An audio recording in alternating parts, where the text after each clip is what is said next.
Hello everyone, आज मैं आपके लिए एक्सप्लेन करूंगी बिग ब्रदर का एपिसोड नंबर 27। तो जैसा कि लास्ट एपिसोड में हमने देखा था कि चांग शाओ डीटिंग की माइंड रीडिंग वाली एबिलिटी से बचने के लिए टूशिदा पैलेस की फर्नेस में बहुत ही खास शील्ड बना देता है। इसका यूज करने से डीटिंग चांग शाओ के थॉट्स को पढ़ नहीं सकता था। साथ ही चांग शाओ ने उसे ऐसा दिखाया कि वो उनके साथ जंग करने वाला है, इसलिए लुया और डीजांग को अलग अलग होना पड़ा। लेकिन कहीं न कहीं डीजांग जानता था कि वाटर गॉड ने कुछ तो प्लानिंग की है। अब आगे तो हम देखते कि चांग शाओ लुया के लोकेशन के पास अपनी आर्मी लेकर पहुंच गया था, मगर ये लोग उस एरी को ब्रेक नहीं कर पाते। चांग शाओ सोचता है कि मैं अपनी टाइजी डायग्राम ट्रेजर का यूज करके इस एरी को ब्रेक कर सकता हूँ, लेकिन ये ट्रेजर मैंने अपनी दूसरे फॉर्म के हाथों यूज किया था और किसी को पता नहीं कि वो मेरा ही फॉर्म है।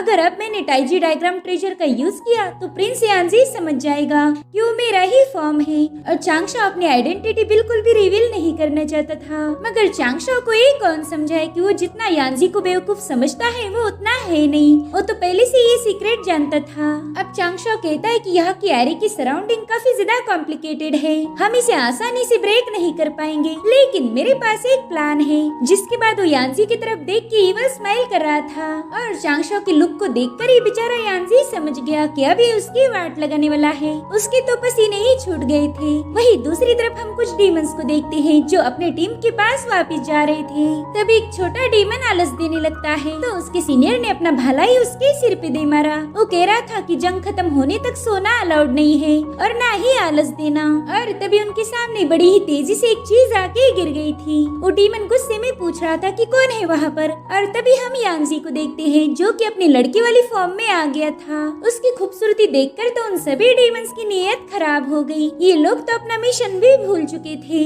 डीमंस का सरदार दिल में ही सोच रहा था कि इतनी बकवास दुनिया में एक खूबसूरत बला कहाँ से आई। और तभी चांग शाओ भी अपना रूप बदल के वहाँ पर पहुँच गया। वो कह रहा था कीलिन बिल्कुल भी जिद मत करना, अब तुम्हें मेरे साथ हेवनली कोर्ट में वापस जाना ही होगा, वरना हम लड़के वालों को क्या मुँह दिखाएंगे। जिस पर कीलिन कह रही थी कि ना मैं आपके साथ नहीं आऊंगी, आप उस बुढ़े के साथ जबरदस्ती मेरी शादी करवा रहे हो, लेकिन मुझे किससे शादी करनी है ये फैसला मैं खुद करूंगी। तो चांग शाओ उसकी तरफ गुस्से में जाते हुए कह रहा था कि ये तुम नहीं बल्कि मैं डिसाइड करूंगा, मैं तुम्हारा बड़ा भाई हूँ। मगर इससे पहले कि वो कीलिन को हाथ लगा पाए उस डीमन के सरदार ने उसे उड़ा दिया। अब ये सभी डीमन कीलिन की तरफ देखते हुए आहे भर रहे थे, मगर डीमंस का सरदार ही बस इस बला का दिल जीतना चाहता है। वो इतने प्यार से कीलिन से बात कर रहा था कि क्या ही बताऊं। वो कह रहा था कि मिस आपको बहुत चोट आई है और मैं आपकी मदद करना चाहता हूँ, प्लीज मेरा थोबड़ा देख के घबराने की जरूरत नहीं है, अपन का दिल बहुत साफ है। तो अगर आप मेरे पे यकीन करती हो तो मैं आपको मेरे घर ले जाना चाहूँगा, आप वहाँ पर आराम कर सकती हो और साथ ही मैं आपको प्रोटेक्ट भी करूंगा। तो कीलिन भी शर्माते हुए इस डीमन के हाथ में अपना हाथ दे देती है। और अब हमें 15 मिनट पहले की कहानी दिखाई गई, जहाँ पर चांग शाओ यांजी यानी कि कीलिन को समझा रहा था कि हम भाई बहन बनने का नाटक करेंगे, तुम मेरी छोटी बहन कीलिन और मैं तुम्हारा बड़ा भाई। रुको, मुझे अपने लिए एक नाम सोचने दो, क्या नाम रखूं जिससे लोगों को ये लगे कि हम सच में भाई बहन हैं। मिल गया, मेरा नाम होगा कीजिन। तो अब चलो हम मिल के डीमंस को उल्लू बनाएंगे। और अब हमें प्रेजेंट टाइम दिखाया जाता है, जहाँ पर कीलिन को डीमन अपने कंधे पर सवार कर एक महारानी जैसा ट्रीट कर रहे थे। अरे उस मोटे डीमन ने तो रात के समय भी कीलिन पर छाता बना के रखा हुआ था ताकि कीलिन को धूप न लगे। अगर इतना प्यार करने वाला बंदा मुझे मिल जाए तो मेरी लाइफ सेट हो जाएगी। खैर इधर चांग शाओ अपने साथियों को रेडी करता है। वो कह रहा था कि जैसे वो डीमन एरी को ओपन करे तुरंत ही उन पर हमला कर देना। इधर उस डीमन ने एक मैजिकल आर्टिफैक्ट का यूज कर उस एरी को ओपन किया, मगर उस एरी के ओपन होते ही एक एरो बड़ी ही तेजी से आकर उस डीमन में घुस जाता है और फिर इसी के साथ जंग की शुरुआत हो गई। चांग शाओ की टीम डीमंस का खात्मा कर रही थी। इस जंग में विचेस ने भी हिस्सा लिया था, लेकिन तभी इन पर काफी सारे फायर बॉल से अटैक होना शुरू हो गया, जिसे चांग शाओ अपनी वाटर पावर का यूज करते हुए रोक रहा था। दरअसल ये अटैक लुया ने किया था। वो चांग शाओ से कहता है कि तुम्हें क्या लगा हम तुम्हारी खूबसूरत लड़की को देख के पिघल जाएंगे?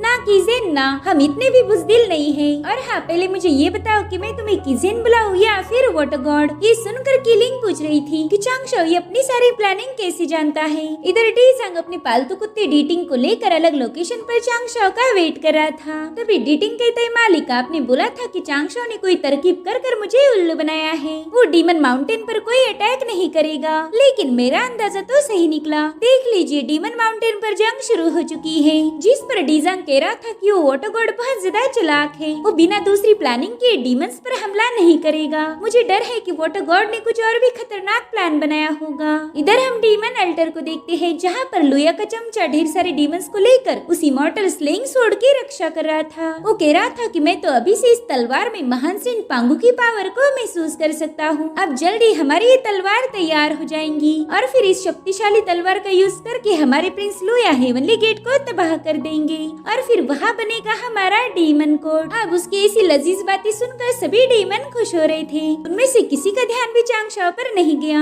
इधर चांगशाओ बड़े ही कूल अंदाज में आगे बढ़ रहा था, जिसके बाद वो अपनी पावर्स को एक्टिवेट करते हुए एक आंधी जैसे सीधे उस तलवार की तरफ जाने लगता है। वो आगे बढ़ा और उसने अपने पीछे लाशों का ढेर लगा दिया। साथ ही उसने लुया के चमचे यानी कि डीमन के कमांडर को भी खत्म कर दिया। गाइस, चांगशाओ को इतना गुस्से में तो मैंने आज तक नहीं देखा था। इस बार पता नहीं चांगशाओ ने इतनी बोल्ड मूव का यूज कैसे किया, वरना वो तो लोगों को बस उल्लू बना के ही खत्म कर देता है। इधर चांगशाओ के पेपरमैन ने उन मरे हुए लोगों का अंतिम संस्कार करना शुरू कर दिया। अब चांगशाओ हमें विचिस के ओरिजिन के बारे में बताता है। वो कह रहा था कि विचिस का जन्म सेंट पांगू की बॉडी से हुआ और इसीलिए लुया ने विचिस की सोल का यूज करके इस सोड को रिफाइन करने की कोशिश की, क्योंकि विचिस की सोल में सेंट पांगू की पावर है, ऐसी पावर जो हमारे हेवनली गेट को ब्रेक कर सकती है। अगर ये सोड पूरी तरह से रिफाइन हो गई तो हेवंस में डीमन का राज होगा। भले ही हमारे हेवनली गेट में डा ऑफ हेवन की ब्लेसिंग है, मगर वो भी इस तलवार को झेल नहीं पाएगी। अब चांगशाओ देखता है कि ढेर सारी विचिस की सोल उस तलवार के नीचे रखे बॉक्स में जमा हो रहे, तो चांगशाओ उस संदूक जैसी चीज पर अपनी पेपरमैन का यूज करके अटैक करना शुरू कर देता है। लेकिन इतना काफी नहीं था, क्योंकि उस संदूक की सतह बहुत ही ज्यादा स्ट्रॉन्ग थी। तो अब चांगशाओ खुद ही एक पावरफुल एनर्जी बॉल बनाकर उस संदूक को पियर्स करना शुरू कर देता है। उसने अपनी पूरी ताकत इस संदूक को तोड़ने में लगा दी थी और फिर थोड़ी देर में एक बड़े धमाके के साथ वो ब्रेक हो जाता है। इस धमाके का असर पूरे डीमन माउंटेन में हो चुका था। जहाँ जहाँ पर वो संदूक रखे गए वो सभी 1 बाय 1 ब्लास्ट हो गए। इसका फायदा ये हुआ कि जो भी विचेस मरने वाली थी उनकी सोल वापिस से रिस्टोर हो गई, जिससे वो दोबारा से स्ट्रॉन्ग बन गए थे। इधर चांगशाओ सोच रहा था कि डीजांग को कुत्ता डीटिंग भले ही मेरा माइंड नहीं पढ़ पा रहा, लेकिन वो डीमंस को तो पढ़ ही सकता है। अब वो जल्दी से अपने मास्टर डीजांग को लेकर यहाँ आ जाएगा, इसलिए मैंने जल्दी से इस सोड को कलेक्ट करना चाहिए। मैं किसी भी कीमत पर लुया को इसे रिफाइन नहीं करने दूंगा और ना ही मैं उसे अपने हेवनली कोड को तबाह करने दूंगा। अब चांगशाओ बड़ी तेजी से उस सोड को हासिल करने के लिए आगे बढ़ ही रहा था कि तभी लुया की दूसरी खास तलवार जो कि बहुत ह्यूज है वो चांगशाओ को खत्म करने वहाँ पहुँच गई। चांगशाओ की तो इस तलवार को देखते ही फटके 4 हो गई। वो लुया को अपने सामने देख पा रहा था, इसलिए वो कहता है, पगोड़ा भाई साहब जल्दी से मेरे को प्रोटेक्ट करो। तो पगोड़ा तुरंत ही एक्टिवेट होके कह रहा था कि मेरी जान मैं आ रहा हूँ, और अब वो तुरंत ही अपने अंदर चांगशाओ को संभाल लेता है, जिससे लुया की हेवी सोड सीधा उस पगोड़ा पर हिट हो गई। वो कह रहा था, ओए माँ ये तो बहुत ही खतरनाक है, मुझे गजब का दर्द हो रहा, इसलिए वो जल्दी से साइड में हट जाता है। इधर लुया गुस्से में चांगशाओ से कह रहा था कि जितना मैंने सोचा तुम उससे भी काफी ज्यादा चालाक निकले। तुमने तो डीटिंग के थॉट्स को पढ़ने वाली एबिलिटी को भी मात दे दी और मेरे को जंग में बिजी कर दिया ताकि तुम यहाँ से मेरी तलवार चुरा पाओ। जिसके बाद चांगशाओ को मारने के लिए उसके पीछे लग जाता है और चांगशाओ वहाँ से दुम दबा के भाग रहा था। इधर डीटिंग अभी भी वाटर गॉड की चालाकी के बारे में ही सोच रहा था। वो कह रहा था कि पहला तो उस वाटर गॉड ने ऐसा वेपन बनाया जिससे मैं उसके थॉट्स को पढ़ नहीं सकता, और फिर बाद में उसने हम तक एक गलत इन्फॉर्मेशन पहुंचाई कि वो माउंटेन पर हमला करने वाला है। उसने कहा था कि वो लिंगशान माउंटेन पर हमला करेगा, मगर उसने हमला किया डीमन माउंटेन पर। मास्टर वो वाटर गॉड तो आपके जैसा ही चालाक और एक नंबर का कमीना है। उसने तो अपनी चालबाजी में आपको भी पीछे छोड़ दिया। और फिर वो दोबारा से चांगशाओ की थॉट को सुनने लगता है। वो कह रहा था मालिक को दोबारा से कुछ प्लान कर रहा है, लेकिन उसका मालिक तुरंत ही उसके सर पे एक रख के देता है। वो डीटिंग को बता रहा था कि वाटर गॉड जैसा शातिर और चालबाज ओपोनेंट मिलना किसी ब्लेसिंग से कम नहीं है। ऐसे शातिर बंदे के साथ जंग जीतने का मजा ही कुछ और है। इधर लुया ने अपने सन की ट्रू फ्लेम पावर को एक्टिवेट कर दिया था, जिससे वो खुद एक फायर फिनिक्स में बदल गया। वो फायर फिनिक्स बड़ी तेजी से चांगशाओ का पीछा कर रहा था। चांगशाओ पीछे मुड़ के देखता है कि वो फिनिक्स लावा के पहाड़ों को चीरते हुए बाहर आ चुका है। इधर डीजांग लुया को अपने माइंड पावर का यूज करके एक पैगाम भेजता है। वो कह रहा था कि आपका डीमन अल्टर बर्बाद हो चुका है, इसलिए अब हम वहाँ पर इमॉर्टल स्लेइंग सोड को रिफाइन नहीं कर पाएंगे। इसीलिए अब मैं एक काम करता हूँ, मैं हमारे लिंगशान माउंटेन में कल्टर को रिबिल्ड करूंगा और फिर आप अपनी सोड लेके यहीं पर आ जाओ। हम दोनों मिलकर उस सोड को रिफाइन करेंगे। उसकी ये बातें सुन के लुया बहुत ज्यादा भड़क गया था। वो कहता है कि ज़ीफांग टाओइज्म के लोग हमेशा मुश्किल समय में भाग जाते हैं। इनकी वजह से हर बार मेरा नुकसान हो जाता है और मैं इतना बेवकूफ हूँ कि इन पर भरोसा करता हूँ। इधर डीटिंग अपने मालिक से पूछ रहा था कि क्या आप वाकई लुया को अकेला छोड़ रहे हो, जिस पर वो कहता है कि लुया का डीमन कोर्ट और हमारा ज़ीफांग टाओइज्म इनमें कोई भी म्यूचुअल अंडरस्टैंडिंग नहीं है। लुया अपना फायदा देखता है और हम अपना, और यही तो लुया ने भी कहा था, भूल गए क्या? चांगशाओ एस्केप टेक्निक का यूज करते हुए इधर उधर भाग रहा था, मगर लुया तो उस जंगलों को राख करने पर तुला हुआ है। इस बार चांगशाओ ने उसको बहुत बड़ी उंगली की थी। चांगशाओ कह रहा था कि वाकई लुया का फिनिक्स फॉर्म तो बहुत फास्ट है, मैं जहाँ भी जाता हूँ ये वहाँ पहुँच जाता है। तभी पगोड़ा उससे कह रहा था कि मेरी जान तुम इतना क्यों भाग रहे हो, मेरे और मिस्टर टाइची डायग्राम के होते हुए तुम्हारा कोई बाल भी बाका नहीं कर सकता। हमने भी कोई चूड़ियाँ नहीं पहनी है, आने दो उस लुया को, हम उसका मुकाबला करेंगे। जिस पर चांगशाओ कह रहा था कि पगोड़ा भाई साहब इस बार की सिचुएशन क्रिटिकल है, लुया किसी भी कीमत पर ये बाजी जीतना चाहता है, लेकिन मैं ऐसा नहीं होने दूंगा। जिसके बाद वो अपने आर्मी को पैगाम भेजता है कि अब हमें डीमन माउंटेन में जंग करने की जरूरत नहीं है, जल्दी से पीछे हट जाओ। ये सुनकर वो नियो कह रहा था कि क्या कहा, पीछे हट जाओ? अरे यार अभी तो फाइट में मजा आ रहा है और हमने 2-3 महीनों से कोई फाइट नहीं की, थोड़ा हमें इन डीमंस को धोने दो ना। लेकिन तभी उमा ने उसके मुंह पे अपना सिर मारते हुए सबको इन्फॉर्म कर दिया कि जल्दी से पीछे हट जाओ। ये सुनकर विचिस के लोग तुरंत ही रिट्रीट करते हैं। इधर हेवनली आर्मी का लीडर लिनबाई भी अपनी आर्मी को पीछे हटने के लिए बोल चुका था और तभी उसके सामने यांजी का फीमेल फॉर्म की लिन पहुंच गई। गाइस ये बंदा इसी के प्यार में पागल है। अब उसे देखते ही लिनबाई की आंखें चमक उठी, साथ ही उसके आसपास कई सारे गुलाबी दिल फ्लोट कर रहे थे। जिसके बाद वो बड़े स्टाइलिश अंदाज में पूछता है कि क्या मेरे साथ चाय पीने चलोगी?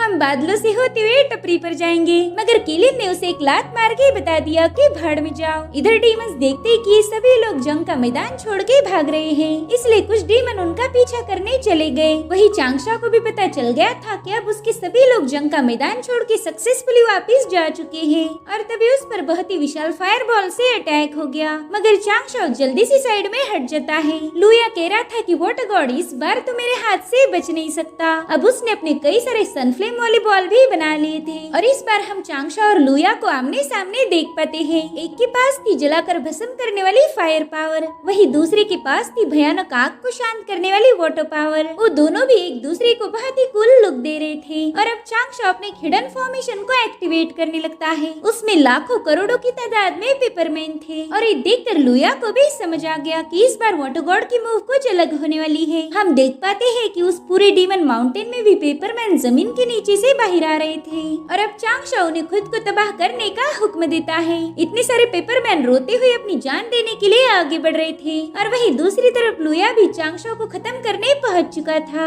इधर चांगशाओ ने उन सारे पेपरमैन का एक बॉल बना लिया और फिर उसने पेपरमैन स्पिरिट एक्सप्लोजन एरी को एक्टिवेट करते हुए न्यूक्लियर एक्सप्लोजन का हुक्म दिया। चांगशाओ के चेहरे पर बहुत ही खतरनाक लुक था, मानो आज वो सब कुछ तबाह करने वाला है। और इधर लुया को भी फील हो गया कि इस बार तो गया काम से। इधर चांगशाओ पगोड़ा टावर को एक्टिवेट करते हुए उसमें हाइड हो जाता है क्योंकि वहाँ पर बहुत बड़े धमाके होने वाले थे। इधर लुया बड़ी ही तेजी से वहाँ से भागना शुरू कर देता है। उसे तो ये समझ नहीं आ रहा था कि इन पेपरमैन में इतनी खतरनाक पावर कहाँ से आ गई और तभी वहाँ पर ब्लास्ट होना शुरू हो गए। लुया का फिनिक्स फॉर्म भी उस एक्सप्लोजन में बुरी तरह से फंस गया था। अब इन धमाकों के पीछे की सारी प्लानिंग चांगशाओ खुद हमें बता देता है। वो कह रहा था कि जब मैंने जिंगचेन को खत्म किया था उसी के तुरंत बाद ही मैंने अपनी पेपरमैन स्पिरिट एक्सप्लोजन एरी को इम्प्रूव किया। मैंने अपने पेपरमैन को एक बॉम्ब में बदलकर उनका एक हाई इंटेंसिटी वाला कंप्रेशन बॉल बना दिया था ताकि उसके एक ब्लास्ट का रिजल्ट इतना हो जाए कि पूरा की पूरा डीमन माउंटेन इससे हिल जाए। उसके बाद मैंने और कई सारे पेपरमैन को माउंटेन के अंडरग्राउंड में भी छुपा के रखा था, तो अब मेरे ऑर्डर के बाद वो भी अपने आप ब्लास्ट हो गए। मेरे ख्याल से मेरा ये प्लान काफी अच्छे से काम कर गया और गाइस यही वजह थी कि चांगशाओ ने अपनी आर्मी को वापस भेज दिया क्योंकि उसने इस जगह पर पेपरमैन के रूप में कई सारे बॉम्ब प्लांट करके रखे थे। चांगशाओ कह रहा था कि अगर इस अटैक में डीमन के 1 लाख सोल्जर भी मारे जाते हैं तो भी हमारा हेवनली कोर्ट अगले 100 सालों तक सेफ रहेगा। और अब हमें चांगशाओ ने मचाई हुई तबाही का नजारा दिखाया जाता है जो कि डिट्टो हिरोशिमा और नागासाकी जैसा था। इस बार भी चांगशाओ ने अपने दिमाग के दम पर इस जंग को जीत लिया। उसने लुया को एक जबरदस्त शिकस्त दी और अब वो उस स्वॉर्ड को भी उठा लेता है। वो कह रहा था कि लुया के सारे अल्टर ब्रेक हो चुके हैं जिस वजह से हेवनली स्लिंग स्वॉर्ड भी ब्रेक हो गई, मगर इसके अंदर जो विचेस की स्पिरिट है वो ज्यादा देर तक होल्ड नहीं कर पाएंगे। मुझे इन्हें जल्दी से बाहर निकाल कर रीइंकार्नेशन के लिए भेजना होगा। मगर तभी वो स्वॉर्ड अपने आप ब्लास्ट हो गई जिस वजह से वो सारे स्पिरिट आजाद हो गए थे। अब वो हवा में फ्लोट करने लगते हैं। इसलिए चांगशाओ अपनी 5 एलिमेंट वाली टेक्निक को एक्टिवेट कर रहा था जो इन सारे स्पिरिट को जमा करेगी। लेकिन चांगशाओ देखता है कि जैसे 5 एलिमेंट उस स्पिरिट को कैप्चर करने गए वो स्पिरिट अपने आप डिस्ट्रॉय हो रहे हैं। चांगशाओ की स्पिरिट गैदरिंग एरे की फ्लक्चुएशन पावर को झेल नहीं पा रहे थे, इसीलिए वो 6th पाथ रीइंकार्नेशन के लोगों से मदद मांगता है। वो कह रहा था कि प्लीज इन सारे सोल्स को सोल रिटर्निंग वेल की मदद से कलेक्ट कर लो। हमने इन सोल को जल्दी से रीइंकार्नेशन के लिए भेजना होगा। तो सभी लोग सोल रिटर्निंग वेल के पास से कुछ चेन्स निकाल लेते हैं और इन्हीं की मदद से वो सोल को कलेक्ट करना शुरू कर चुके थे, मगर उनके चेन्स के टच होते ही वो सोल डिस्ट्रॉय हो रहे थे। इसलिए रीइंकार्नेशन वाला बंदा चांगशाओ को बताता है कि सोल अब काफी हद तक कमजोर हो गए हैं, इसलिए हमारी सोल बाइंडिंग चेन भी उन्हें कैप्चर नहीं कर पा रही। अब ये सुनकर चांगशाओ को टेंशन आ गया था। उसे समझ नहीं आता कि वो इतनी सारी सोल को कलेक्ट कैसे करेगा और वो भी उन्हें बिना डिस्ट्रॉय किए। इनफैक्ट वो तो अपने नरिशिंग पोशन का भी यूज कर रहा था जिससे इन सोल को थोड़ा सा स्ट्रॉन्ग बनाया जा सकता था, लेकिन उससे भी ये सोल डिस्ट्रॉय हो जाती है। चांगशाओ को डर था कि अब वो इन विचेस को बचा नहीं पाएगा और विचेस के क्लैन से उसने जो वादा किया था वो भी ब्रेक हो जाएगा। मगर फिर वो कहते हैं ना, मैं इसका कोई ना कोई हल तो जरूर निकाल लूंगा। फिलहाल ये सारी सोल काफी ज्यादा कमजोर है, इसलिए मुझे कुछ ऐसी चीजों का यूज करना होगा जो इन पर कोई असर नहीं डालेगी। और अब वो सोच सोच के अपना माथा पीटने लगता है। उसे कुछ भी करके इस चीज का रेजोल्यूशन चाहिए था और अब वो अपनी पावर का यूज करके उस पूरे इलाके को चेक कर रहा था। तभी उसकी नजर गई पानी पर। सेंट टाइचिंग उसे बता रहे थे कि वाटर जैसा पावरफुल कोई नहीं, वो सभी लिविंग बीइंग को जिंदा रखती है, मगर फिर भी हम वाटर को इतना इम्पोर्टेंस नहीं देते। चांगशाओ कह रहा था कि वाटर जैसा कमजोर कोई नहीं, लेकिन जब वाटर खुद ही अटैक करने पर आए तो उसके जैसा खतरनाक भी कोई नहीं, वो सब कुछ बर्बाद कर सकती है। तो अब चांगशाओ इस आइडिया के लिए सेंट टाइचिंग का शुक्रिया अदा करके मिशन पर वापस लौट गया। चांगशाओ खुद ही एक वाटर गॉड था, इसीलिए वो पानी को कंट्रोल करते हुए उसका बहुत बड़ा फ्लो क्रिएट करता है। उन पानी की बूंदों ने बड़ी ही आराम से उन सोल को कैप्चर कर लिया और उस पानी के बबल के अंदर वो सोल भी महफूज थी। चांगशाओ ने इस डीमन वैली में पूरी तरह से तबाही मचा के रखी थी। वो कह रहा था कि अब डीमन यहाँ पर नहीं रुकेंगे, इसलिए मैं पूरा रीजन हेवन के हवाले करने जा रहा हूँ। अब यहाँ पर डाफ हेवन का राज होगा। और फिर चांगशाओ ने अपनी गॉड पावर्स को एक्टिवेट करते हुए वहाँ के पानी को ब्लेस कर दिया। वो ऐलान करता है कि यहाँ पर अब हेवन के रूल लागू हो चुके हैं। आज के बाद जो भी यहाँ से पानी पिएगा उसे एक स्पिरिट मिलेगी जिससे वो बच्चा पैदा कर सकता है। साथ ही उन लोगों को हेवनली कोर्ट की ब्लेसिंग भी मिल जाएगी जिससे वो सभी खतरनाक बीमारियों से बच पाएंगे। गाइस, जो भी सोल चांगशाओ ने कलेक्ट की थी वो अब यहाँ पर पानी पीने वाले लोगों के घर पे बच्चे के फॉर्म में जन्म लेगी। इस तरह से चांगशाओ ने डीमन कोर्ट को हरा के उनके इलाके पर कब्जा कर लिया। साथ ही उसने विचेस क्लैन का भी दिल जीत लिया था। इधर डीटिंग और डीजांग एक माउंटेन पर आराम फरमा रहे थे। तभी डीटिंग पूछता है, मालिक क्या आप इस जंग का ऐसा ही अंत चाहते थे? मुझे तो ये एंडिंग बिल्कुल भी पसंद नहीं आई। जिस पर डीजांग कह रहा था कि लुया जीतता तो भी हमारा फायदा होता, लेकिन उसके हार में भी हमारा फायदा होगा। रुको, मैं तुम्हें समझाता हूँ। लुया काफी सालों तक इस प्रिमोर्डियल वर्ल्ड में छुपता आया है। मेरे ख्याल से उसे किसी सेंट का सपोर्ट होगा जो उसे हमेशा प्रोटेक्ट करता है और हम अब उसी सेंट का पता लगाएंगे। वही दूसरी तरफ हम लुया को देखते हैं जो अपने असली फॉर्म में आ गया था। इस बार चांगशाओ ने उसे जबरदस्त शिकस्त दी और इसी के साथ ये अमेजिंग एपिसोड यहीं पर एंड हो जाता है। Thank you so much for watching. Bye bye, take care.